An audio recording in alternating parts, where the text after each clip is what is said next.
बिछड़े पुराने दोस्तों को ढूंढना हो, या अपनी जिंदगी में खुशी का इजहार करना हो, या कई बार जिंदगी में हो रही हैपनिंग्स या मूड को ही एक्सप्रेस करना हो, हम में से शायद ही कोई ऐसा होगा जिसने इन कामों के लिए कभी न कभी फेसबुक की मदद ना ली हो। फेसबुक कहीं ना कहीं हमारी जिंदगी का एक हिस्सा बन गया है, हमारी लाइफ का एक इंटीग्रल पार्ट। कुछ लोगों का कहना है कि फेसबुक अब उतना इंटरेस्टिंग नहीं रहा, लेकिन हम ये भी जानते हैं कि हर कुछ दिनों में मार्क ज़करबर्ग या फेसबुक कुछ ना कुछ ऐसा नया ला देते हैं कि फेसबुक में एक नई जान आ जाती है और फिर से फेसबुक सोशल मीडिया वेबसाइट्स में टॉप पर बना रहता है। मगर क्या आप जानते हैं कि फेसबुक के बनने की कहानी कैसी है और फेसबुक के सीईओ मार्क ज़करबर्ग उनकी लाइफ कैसी रही है, उन्हें यह विजन कैसे आया? तो आज मार्क ज़करबर्ग के बारे में जानेंगे। आज की समरी उन्हीं के बारे में है, मार्क ज़करबर्ग की जिंदगी। क्या आपने कभी सोचा है कि world famous take entrepreneur mark Zuckerberg के पास फेसबुक का $1 बिलियन आइडिया कैसे आया होगा? सिर्फ 2020 में फेसबुक का रेवेन्यू लगभग $86 बिलियन था। मार्केट में बहुत सारे नए सोशल मीडिया ऐप आने के बाद भी फेसबुक ने अब भी लगातार सबसे पॉपुलर सोशल मीडिया वेबसाइट का ताज बरकरार रखा है। फेसबुक हमारी ऑनलाइन पहचान बन गई है। इमेजिन कीजिए कि आपका बचपन का सपना हार्वर्ड जैसे नामी गिरामी यूनिवर्सिटी में पढ़ने का था और आपका सपना सच हो जाता है। आप दुनिया की सबसे फेमस यूनिवर्सिटी में एक ऐसे सब्जेक्ट को पढ़ने के लिए जाते हैं जो हमेशा से आपका पैशन रहा है। फिर एक दिन एक ऐसी बात होती है जिससे आपको अपनी ड्रीम यूनिवर्सिटी को छोड़ना पड़ता है। मार्क ज़करबर्ग के साथ भी ऐसा ही कुछ हुआ था और तभी मार्क ने फेसबुक को बनाने का सफर शुरू किया। आज Harvard university drop out mark Zuckerberg Facebook के सीईओ और फाउंडर हैं और उनका नेटवर्थ $114 बिलियन है। एक यूनिवर्सिटी ड्रॉप आउट से एक टेक मैग्नेट बनने तक के उनके मजेदार सफर के बारे में जानने के लिए आगे पढ़िए या आगे सुनिए। उनकी शुरुआती जिंदगी। 14 मई 1984 को व्हाइट प्लेन्स न्यूयॉर्क में मार्क ज़करबर्ग का जन्म हुआ था। उनकी फैमिली पढ़ी लिखी थी। उनके पिताजी एडवर्ड ज़करबर्ग एक डेंटिस्ट थे और उनकी मां कैरन एक साइकियाट्रिस्ट थी। मार्क और उनकी 3 बहनें रैंडी, डोना और एरियल न्यूयॉर्क के डाउनटाउन में डॉब्स फेरी नाम के एक छोटे से गांव में पले बढ़े थे। मार्क के पिता के शब्दों में, मार्क बचपन से ही स्ट्रॉन्ग विल पावर वाले और मजबूत शख्स थे। वो कहते हैं, कुछ बच्चों के लिए उनके सवालों का जवाब सिर्फ हां या ना में दिया जा सकता है, लेकिन अगर मार्क ने कुछ मांगा तो हां कहना तो काफी था, लेकिन ना का मतलब बहुत कुछ होता था। अगर आप उसे ना कहना चाहते हैं तो बेहतर होगा कि आपको ना कहने की वजह, उसके पीछे का सच, मतलब और लॉजिक को अपने साथ तैयार रखना होगा। हमें लगता था कि एक दिन वो वकील बनेगा और जूरी को 100% सक्सेस रेट से अपनी बातों को मनवाएगा। ज़करबर्ग छोटी उम्र से ही कंप्यूटर में इंटरेस्टेड थे। 12 साल की उम्र में उन्होंने अटारी बेसिक के इस्तेमाल से ज़कनेट नाम का एक मैसेजिंग प्रोग्राम बनाया था। उन्होंने इस मैसेजिंग ऐप को अपने पिताजी के डेंटल क्लिनिक के लिए बनाया ताकि वहां की रिसेप्शनिस्ट उनके पिताजी को नए पेशेंट्स के बारे में आसानी से बता सके। जल्द ही मार्क के फैमिली मेंबर्स ने भी एक दूसरे से बात करने के लिए ज़कनेट का इस्तेमाल करना शुरू कर दिया। ये बात इंटरेस्टिंग है कि बच्चे कंप्यूटर गेम खेलते हैं, वहीं ज़करबर्ग ने कंप्यूटर गेम बनाया। अपने दोस्तों के साथ कंप्यूटर गेम बनाना ही उनकी हॉबी थी।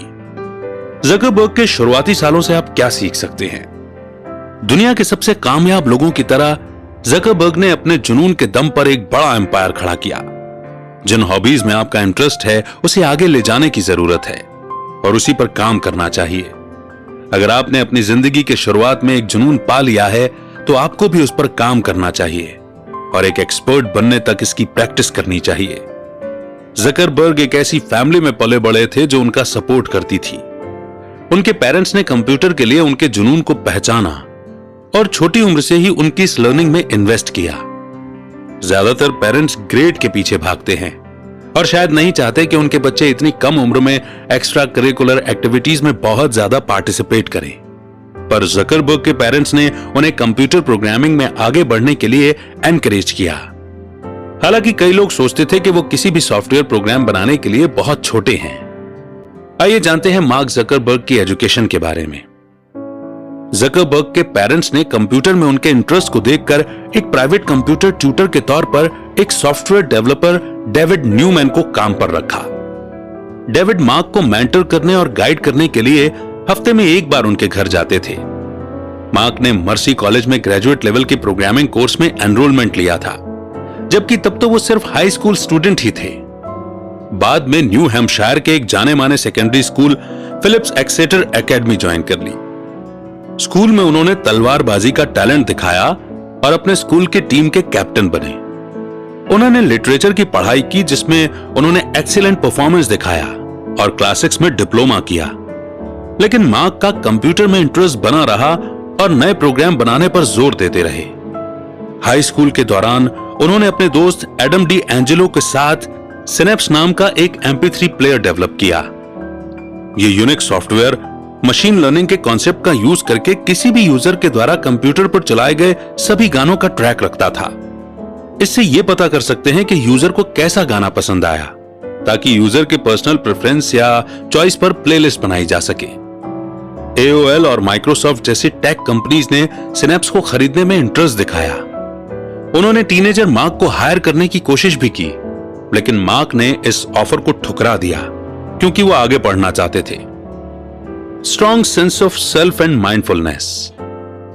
इमेजिन कीजिए, एक यंग हाई स्कूल के स्टूडेंट के बनाए गए सॉफ्टवेयर के राइट्स को खरीदने के लिए माइक्रोसॉफ्ट जैसी टेक कंपनी से खूब सारा पैसा और जॉब का ऑफर आना।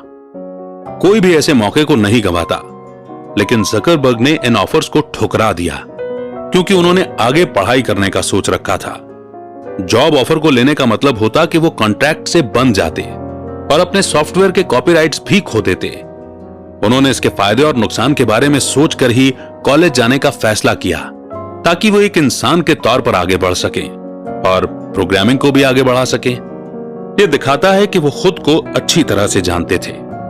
उन्हें अपनी काबिलियत के बारे में पता था और वो ये जानते थे कि अपनी लाइफ में जो भी हासिल करना है वो किसी और के लिए काम करने से ज्यादा बेहतर है। इस लेवल के सेल्फ अवेयरनेस को सिर्फ माइंडफुलनेस से ही हासिल किया जा सकता है, जिसे आज के यूथ शायद ही कभी प्रैक्टिस करते हैं। हार्वर्ड के दिन। जकरबर्ग ने 2002 में एक्सेटर से ग्रेजुएशन किया और फेमस हार्वर्ड यूनिवर्सिटी में एडमिशन लिया। इस वक्त तक उन्होंने एक जाने माने प्रोग्रामिंग एक्सपर्ट की रेपुटेशन हासिल कर ली थी। हार्वर्ड में उन्होंने साइकोलॉजी और कंप्यूटर साइंस की पढ़ाई की। अपने सेकेंड ईयर में सेमेस्टर की शुरुआत में स्टूडेंट्स को कोर्स चुनने में हेल्प करने के लिए कोर्स मैच नाम का एक सॉफ्टवेयर बनाया। कोर्स मैच से यह पता लगाया जा सकता था कि किसी कोर्स में एनरोल करने वाले कितने स्टूडेंट्स हैं। इससे यह मालूम होता था कि आपके क्लासमेट्स कौन से कोर्स पढ़ रहे हैं।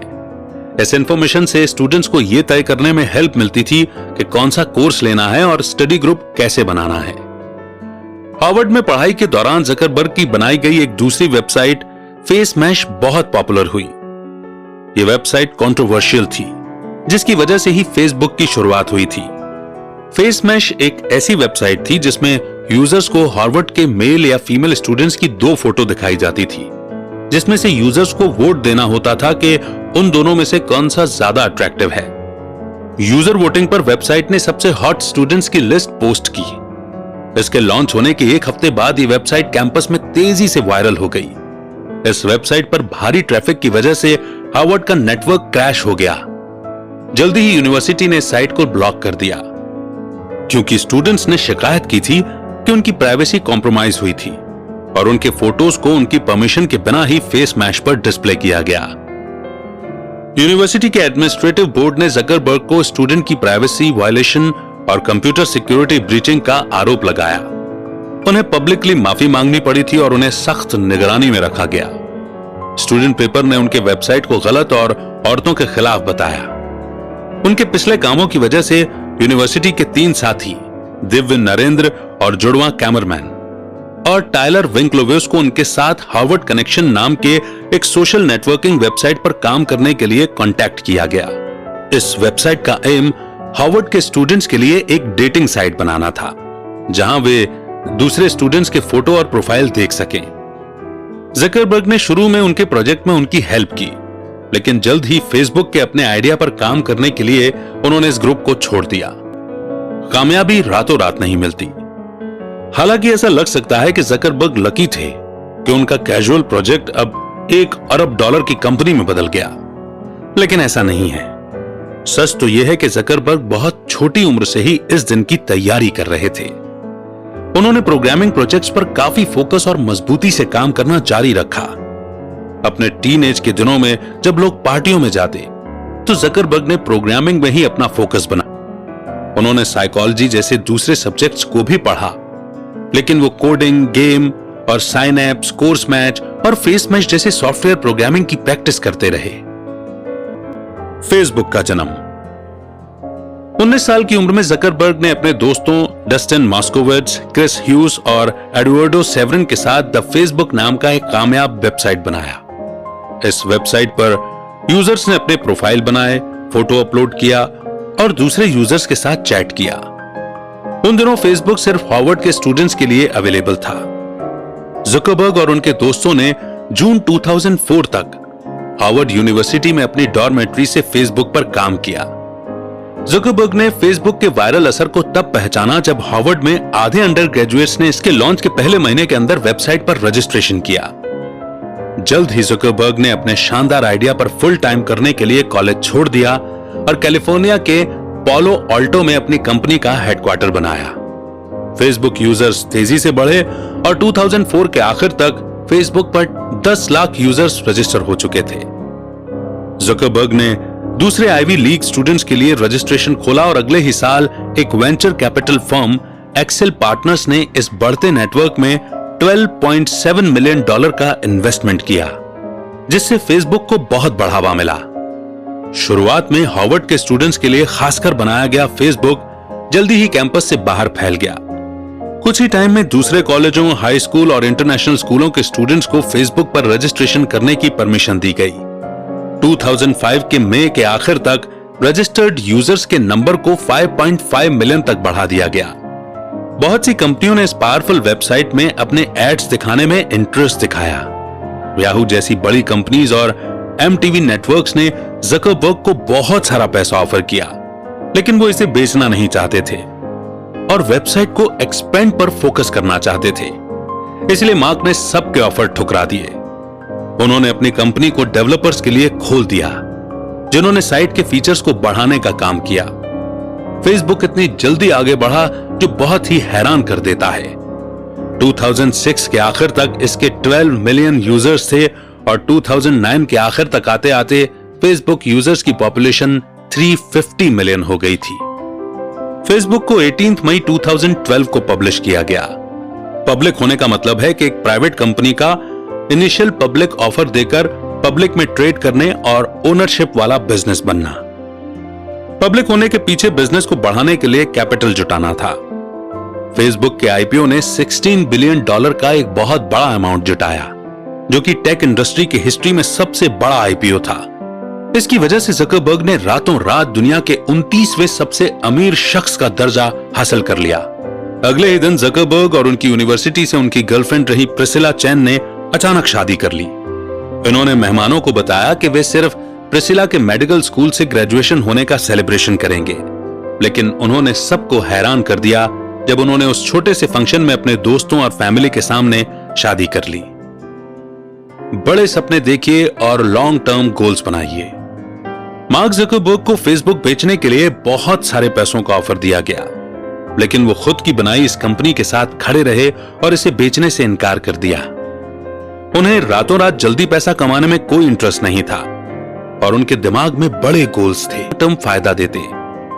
उन्होंने अपनी कंपनी को एक्सपैंड करने और इसे बड़ा और बेहतर बनाने पर फोकस रखने का फैसला किया और उन्होंने यही किया, जिससे हर गुजरते साल के साथ फेसबुक का रेवेन्यू सिर्फ बढ़ता ही गया। फेसबुक को उसके कॉम्पिटिटर से कौन सी बात अलग करती है?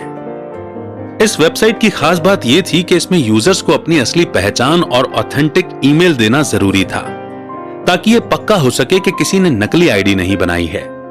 जकरबर्ग सिर्फ यही चाहते थे कि लोग अपनी असलियत के साथ अपनी लाइफ को बाकी दुनिया के साथ शेयर करें। फेसबुक के कॉम्पिटिटर्स जैसे फ्रेंडस्टर और माइस्पेस, दूसरे सोशल नेटवर्क्स ने अपने यूजर्स प्रोफाइल सही है या नहीं उस पर ध्यान ही नहीं दिया।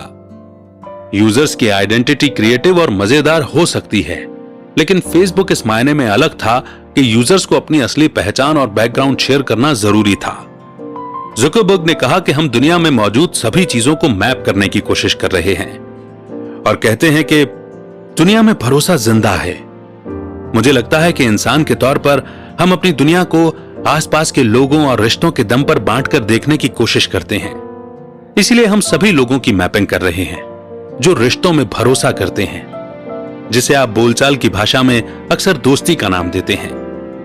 इस तरह ये एक अलग ही तरह का नेटवर्क था जिसने असली कनेक्शन को मैप किया और यूजर्स के बीच रियल फ्रेंडशिप और भरोसा बनाने के लिए जगह दी। जिस वक्त फेसबुक लॉन्च किया गया था उन दिनों इंटरनेट पर सबसे ज्यादा कॉम्पिटिटिव मार्केट था फ्लिकर, फोटोबकेट और पिकासा जैसी फोटो शेयरिंग वेबसाइट्स का, जो यूजर्स को हाई क्वालिटी फोटो शेयर करने का प्लेटफॉर्म देता था। उसी समय फेसबुक ने ऐसी फोटो शेयरिंग सर्विस की शुरुआत की जो बाकी सबसे अलग इसीलिए थी क्योंकि आप उन फोटो में अपने दोस्तों को टैग कर सकते थे। इस सिंपल से फीचर ने यूजर्स को अट्रैक्ट किया और जल्दी ही फेसबुक फोटो शेयरिंग इवेंट्स के लिए मेन प्लेटफॉर्म बन गया। हालांकि अपलोड होने वाले फोटो की क्वालिटी बहुत ही खराब थी।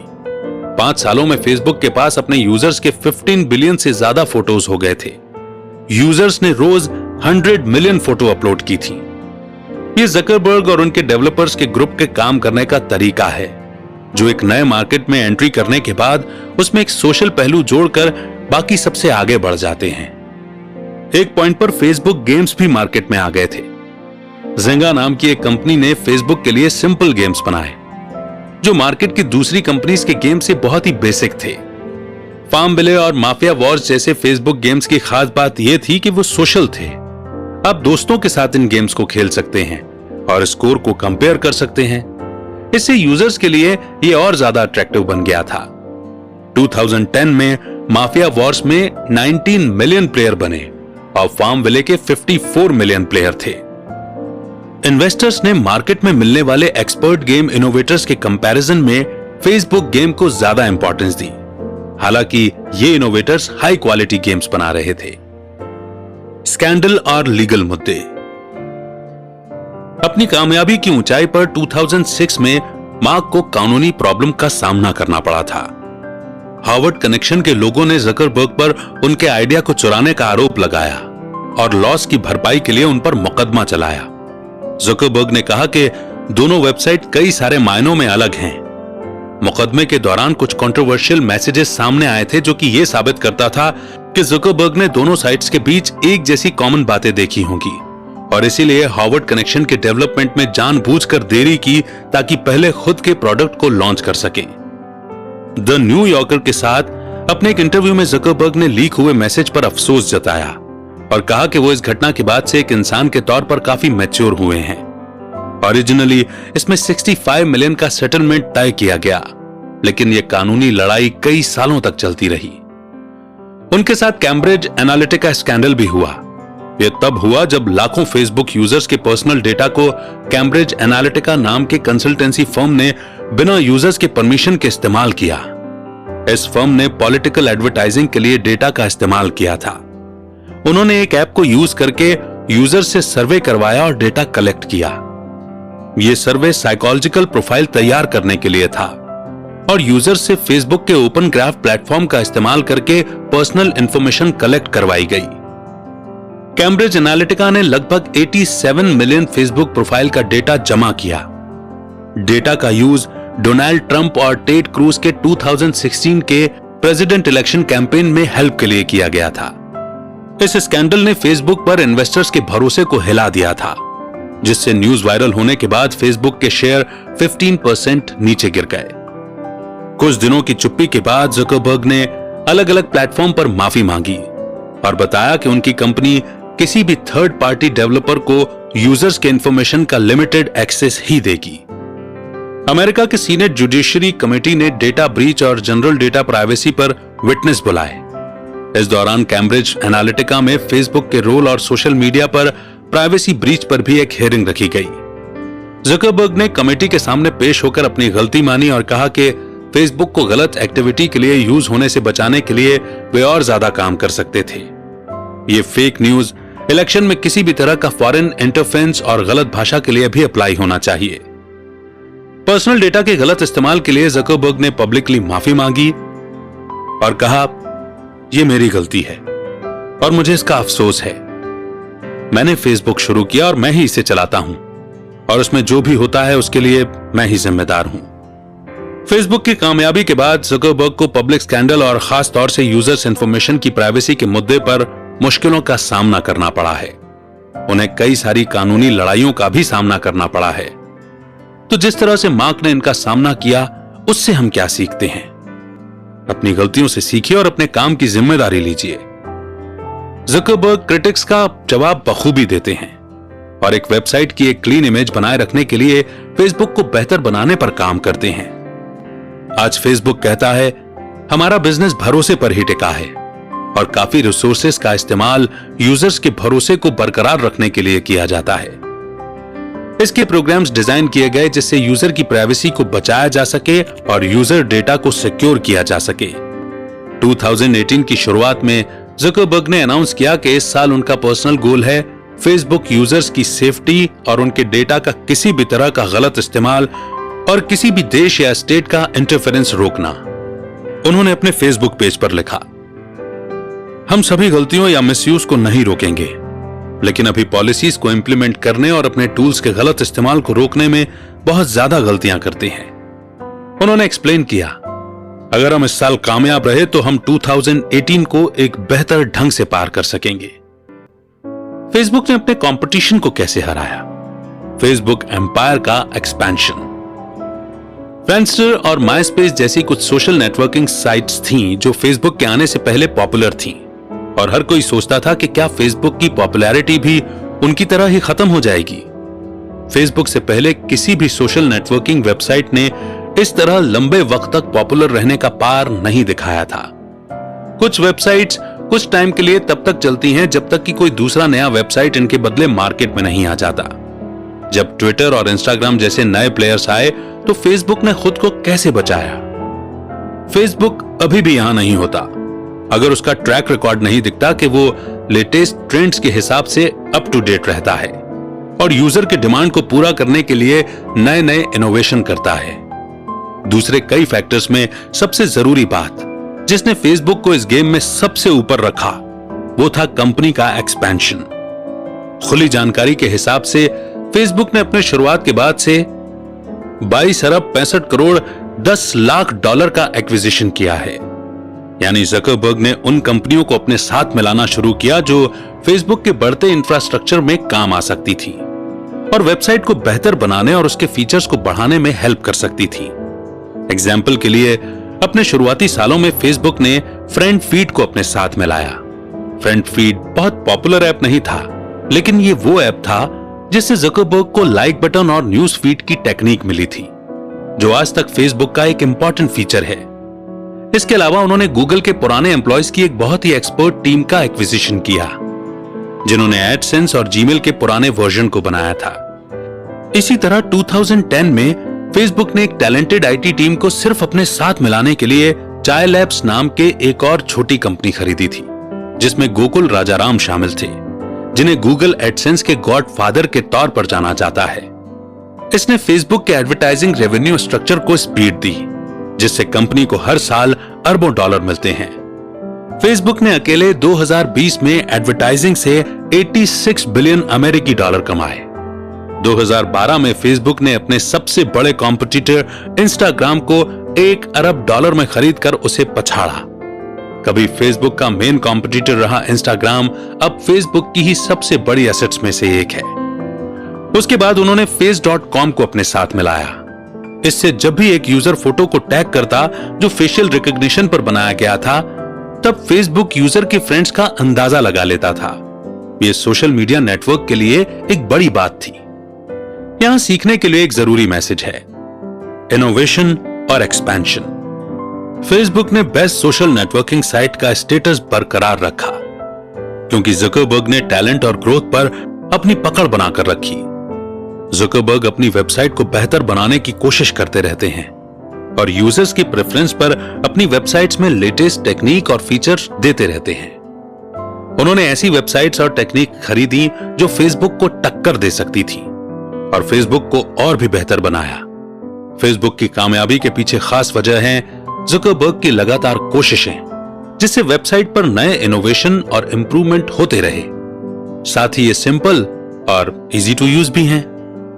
फेसबुक की एडवर्टाइजिंग, एक बार जब उन्होंने यूजर एक्सपीरियंस को ऑप्टिमाइज कर लिया तो फिर ज़ुकरबर्ग ने रेवेन्यू को बढ़ाने के लिए एडवर्टाइजिंग मॉडल को बढ़ाना शुरू कर दिया। एटलस एडवर्टाइजर स्वीट, जो माइक्रोसॉफ्ट कंपनी में डेवलप किया गया एक प्रोग्राम है, अब फेसबुक एडवर्टाइजर्स को उनके आरओआई को समझने में हेल्प करता है। फेसबुक ने एटलस एडवर्टाइजर स्वीट को $100 मिलियन में खरीदा। इसने फेसबुक मार्केटिंग को एडवांस बनाया। एडवर्टाइजर्स अब अपने आरओआई को कैलकुलेट कर सकते थे। इसी तरह एक मोबाइल एनालिटिक्स सॉफ्टवेयर कंपनी ओनावो को भी ज़ुकरबर्ग ने खरीदा, जिससे एडवर्टाइजर्स को अपने इन्वेस्टमेंट का एनालिसिस समरी मिलता है और वे फेसबुक पर चल रहे उनके एड कैंपेन के परफॉर्मेंस को देख पाते हैं। फेसबुक गूगल एड्स के अल्टरनेट के तौर पर एक ब्रिलियंट ऑप्शन देता है, जिसमें ये एड्स को सोशल कॉन्टेक्स्ट के साथ जोड़ता है। फेसबुक अपने प्लेटफॉर्म्स पर एडवर्टाइजर्स को दिए जाने वाले इंसेंटिव के बारे में कहता है, मार्केट्स हर महीने 1 बिलियन से ज्यादा एक्टिव यूजर्स के साथ फेसबुक पर या यूजर के सबसेट से जुड़ सकते हैं, जिसका बेस वो इंफॉर्मेशन है जिसे लोगों ने हमारे साथ शेयर करने के लिए चुना है, जैसे कि उनकी एज, जेंडर, लोकेशन या इंटरेस्ट। हम मार्केटर्स को रीच, रेलेवेंस, सोशल कॉन्टेक्स्ट और एंगेजमेंट का एक यूनिक कॉम्बिनेशन देते हैं, जिससे वो अपने एड्स की वैल्यू को बढ़ा सकें। तो कुल मिलाकर कंक्लूजन के तौर पर ज़ुकरबर्ग की क्रिएशन फेसबुक, जो हार्वर्ड के एक डोरमेट्री से शुरू हुई, आज वो दुनिया की सबसे इन्फ्लुएंशियल सोशल मीडिया वेबसाइट और टेक कंपनी है। फेसबुक की कामयाबी के पीछे इसके सीईओ हैं, जिनका फ्यूचर को लेकर एक क्रांतिकारी नजरिया है। एक इनोवेटिव और डेयरिंग सीईओ किसी कंपनी के लिए सबसे बड़ा एसेट हैं। ज़ुकरबर्ग एक ऐसे डायनामिक लीडर हैं जो पूरी दुनिया को एक साथ जोड़ने की इच्छा रखते हैं, जो लेटेस्ट टेक्नोलॉजी और अपने साथ काम करने वालों को अपना बेस्ट परफॉर्मेंस देने के लिए मोटिवेट कर अपनी कंपनी को एक्सपैंड और इंप्रूव करते रहते हैं। फेसबुक कभी भी एक जगह पर नहीं रहा, ये आगे बढ़ा और इसने टेक और सोशल मीडिया इंडस्ट्री की सभी लेटेस्ट फीचर्स को अपनाया। ज़ुकरबर्ग की कैलकुलेटेड रिस्क लेने की काबिलियत, सीखने की भूख और एडवांस टेक्नोलॉजी की वजह से फेसबुक एम्पायर आगे बढ़ता ही रहेगा, जब तक कि यह दुनिया के हर हिस्से तक नहीं पहुंच जाता। इसी के साथ ये समरी यहीं पर एंड होती है, लेकिन ये समरी हमारे जहन में बहुत सारी ऊर्जा को भर देती है। यहां से एक नए विजन की शुरुआत होती है कि नहीं? इस समरी का कौन सा पार्ट सबसे ज्यादा अच्छा लगा आपको? मार्क ज़ुकरबर्ग का कौन सा विजन, कौन सा आइडिया, कौन सी क्वालिटी आपको सबसे ज्यादा इंप्रेस करती है? कमेंट सेक्शन में जरूर लिखें। आप नेक्स्ट बुक समरी कौन सी सुनना चाहते हैं, यह भी हमें सजेस्ट कर सकते हैं। बहुत जल्द एक नई बुक समरी के साथ फिर से होगी आपसे मुलाकात।